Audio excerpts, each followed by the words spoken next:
जय माता रानी की मित्रों, जय हनुमान बाबा की। कैसे हो मित्रों आप सब? आई होप आप सभी बहुत अच्छे होंगे और स्वस्थ होंगे। मित्रों, आज मैं आपके लिए एक नए टॉपिक पर वीडियो लेके आई हूँ और वह टॉपिक रहेगा हवन से रिलेटेड। आप में से कई सारे लोग बोलते हैं कि हम पूजा सेवा तो कर लेते हैं, हम साधना आराम से कर लेते हैं, लेकिन हम हवन नहीं कर पाते क्योंकि हमारे घर में हवन की व्यवस्था नहीं है, या फिर घर में हवन करना अलाउ नहीं है, हमारे बड़े हमें हवन करना अलाउ नहीं करते, या फिर ऐसी कोई वह परिस्थिति है जो आप हवन नहीं कर पाते हैं। तो उसके लिए मित्रों, मैं आपको एक अलग विधान बताऊंगी जिससे आपको हवन का जो भी फल होता है वह मिल जाएगा। तो मित्रों, अगर आप हवन नहीं कर पा रहे हैं किसी भी रीज़न की वजह से, तो आप क्या कर सकते हैं, कपूर आता है और जायफल आती है, तो आप कोई भी सकोरा ले लीजिए या कोई भी छोटी सी प्लेट ले लीजिए और उस प्लेट के ऊपर कपूर रखिए, थोड़े थोड़े टुकड़े जो आते हैं कपूर के वो रखिए और उसके ऊपर जायफल रखिए, और इस तरीके से आप देवी देवताओं को भेंट दे सकते हैं। अब मित्रों, बात आती है कि किस देवी देवता को कितनी जायफल की भेंट देनी चाहिए। अब मित्रों देखिए, मैं सभी देवी देवताओं की भेंट बताती हूँ आपको जायफल की, कि आपको कितनी कितनी देनी है। लेकिन ध्यान रखिए कि अगर आप कोई भी साधना कर रहे हैं, कोई भी आपने मंत्र उठाया है, और अगर आप 1.25 लाख जाप करते हैं या फिर 1.25 लाख जाप से ऊपर करते हैं, तो आपको निश्चिंत ही हवन ही करना होता है। लेकिन अगर आप 21,000, 41,000, 51,000 मंत्र, छोटे अमाउंट में मंत्र कर रहे हैं, तो आप जायफल से देवता का हवन कर सकते हैं। तो मित्रों, अगर आपने कोई भी हनुमान जी का मंत्र उठाया है और आपको उनका हवन करना है और आप हवन नहीं कर पा रहे हैं, तो आप क्या कर सकते हैं, हनुमान जी का मंत्र करने के बाद आप उनको 9 जायफल की भेंट दे सकते हैं।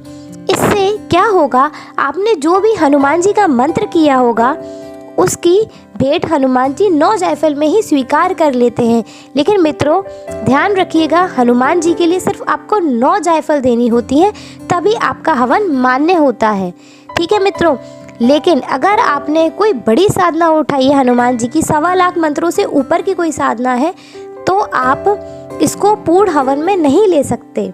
यह सिर्फ एक प्रसादी के रूप में ही मानी जाती है। अब मित्रों, अगर आप नवाड़ मंत्र कर रहे हैं या फिर कोई भी देवी देवता की साधना कर रहे हैं, तो आप उसमें माता रानी को 3 जायफल दे सकते हैं।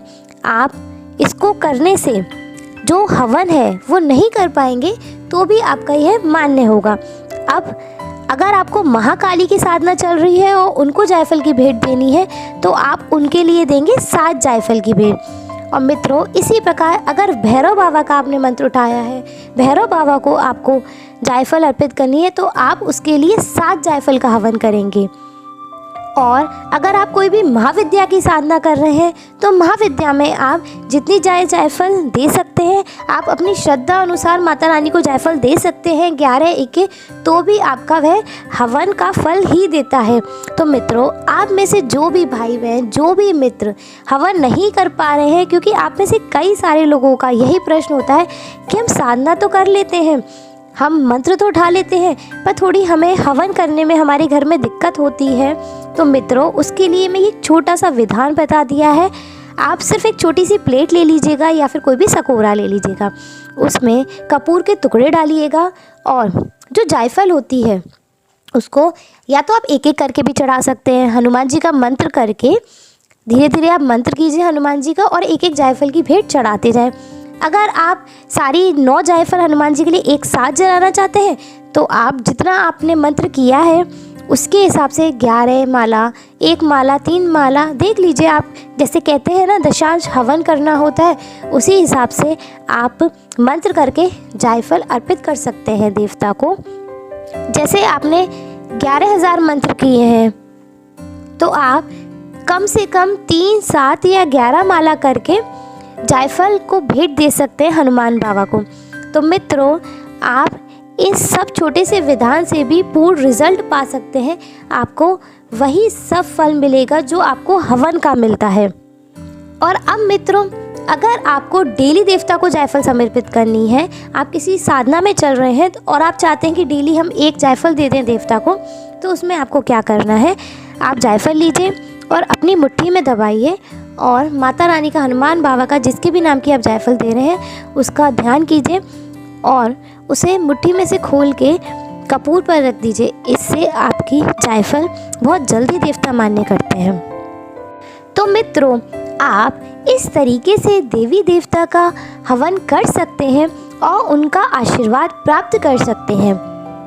मित्रों, वैसे तो कई सारी चीज़ें हैं, कई विधान हैं, लेकिन ये मैंने आपको शॉर्ट विधान दिए हैं।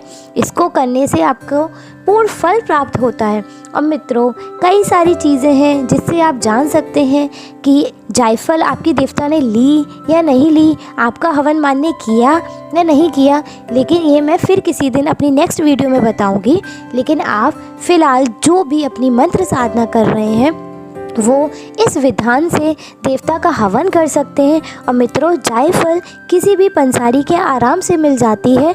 अगर आप में से किसी को भी कोई दिक्कत आ रही हो, जायफल नहीं मिल पा रही हो, तो प्लीज़ आप मुझसे संपर्क कर सकते हैं, पूछ सकते हैं। किसी को जो ये भी नहीं पता होता कि जायफल दिखने में कैसी होती है, तो मित्रों आप लोग घबराएं ना, आपकी हर तरीके से सहायता की जाएगी। ठीक है मित्रों, और आपकी कोई भी क्वेरीज़ हो तो आप मुझे व्हाट्सएप पर मैसेज करके पूछ सकते हैं। और मित्रों, अगर आपको मेरी वीडियोस पसंद आती हो तो प्लीज़ उसको लाइक करना ना भूलें और मेरे चैनल को सब्सक्राइब अवश्य करें। धन्यवाद।